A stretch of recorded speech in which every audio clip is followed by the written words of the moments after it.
wave. Learn brave in a cape, it's a small weight. In a deep breath, one step in the off lane. Yeah, yeah.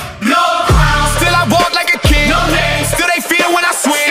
When the whole world splits loose, turn pain into power. I answer the. Next concept దగ్గరకు వస్తా, content creation గురించి.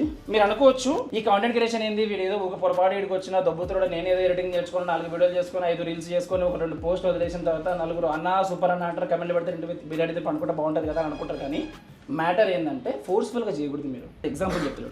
First ఏంటిదంటే personal branding గురించి discuss చేస్తే 2019 నా BSc graduation అయిపోయింది. 2021లో నేనేం చేశానంటే నా పోస్ట్ గ్రాడ్యుయేషన్కి జాయిన్ అయ్యా. మధ్యలో 1 year గ్యాప్ ఉంది కదా, ఆ టైంలో ఏం చేశానంటే 26 pages ఆఫ్ రెజ్యూమే పట్టుకొని జాబ్ కోసం తిరిగాను. నాకు వచ్చిన జాబ్ ఏంటిదంటే ఒక చిన్న ఇత్తనాల షాప్లో వాడు నాకు 12,000 ఇస్తానన్నాడు. ఏం జాబ్ అనుకున్నారు?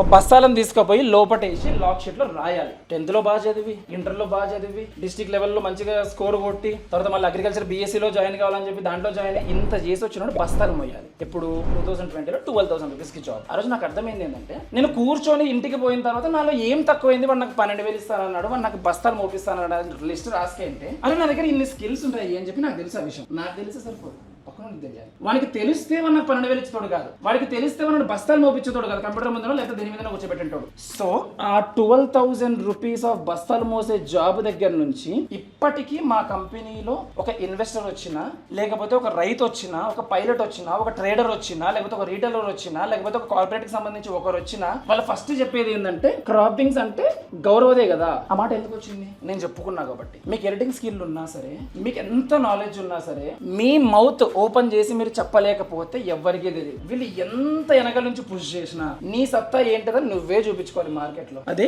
Personal branding. నీ పర్సనల్ బ్రాండ్ నువ్వు బిల్డ్ చేసుకోలేకపోతే, ఈ రోజు జే అని పిలిచేవాడు కాదు, జే తన పర్సనల్ బ్రాండ్ తను బిల్డ్ చేసుకోలేకపోతే జే పిలిచినందుకు నేను వచ్చేవాడిని కాదు. ఓకే, కాంటెంట్ క్రియేషన్ అనేది ఇంతకుముందు ఎట్లుంటుంది తెలుసా? హాబీ, అదొక ప్యాషన్ నాకు చేయాలని. That is not at all A hobby right now, it is a career pathway. ఒకవేళ అది కెరీర్ పాత్వే కాకుండా మీరు వచ్చేటోళ్ళు కాదు. సో మీరు గుర్తించాల్సిన విషయం ఏంటంటే, మీరు ఇంకా సొసైటీలో ఆ 1% పాపులేషన్ ఎవరైతే ఎక్కువ సంపాదిస్తుంటారో వాళ్ళకంటే 2x 3x సంపాదించే కెరీర్ పాత్వేలో ఆల్రెడీ ఉన్నారు మీరు. సో జస్ట్ అబ్సెషన్ అనేది ఉంటుంది. డిసిప్లిన్ కంటే, కన్సిస్టెన్సీ కంటే, మోటివేషన్ కంటే, వీటన్నిటికంటే పైన కూడా ఉంటుంది అబ్సెషన్ అని చెప్పేసి. అబ్సెషన్ అంటే పిచ్చి కుక్క ఏం చేస్తుంది చెప్పు? కొరగడం తప్ప ఏం చేయదు, అంతే. పిచ్చి కుక్కలాగా మనం కూడా అవ్వాలి. మన కెరీర్ అంటే మనం ఒక పాత్ చూస్ చేసుకున్నామంటే ఇంకా పిచ్చి కుక్కలాగా ఇంకా అదే చేస్తూనే ఉండాలి. ఆ పక్కన పోవడము, అది చేయడం, ఇది చేయడము అవన్నీ కాకుండా first settle down the things. You do have a very good platform. Government also recognising it. Grab the opportunities as early as possible.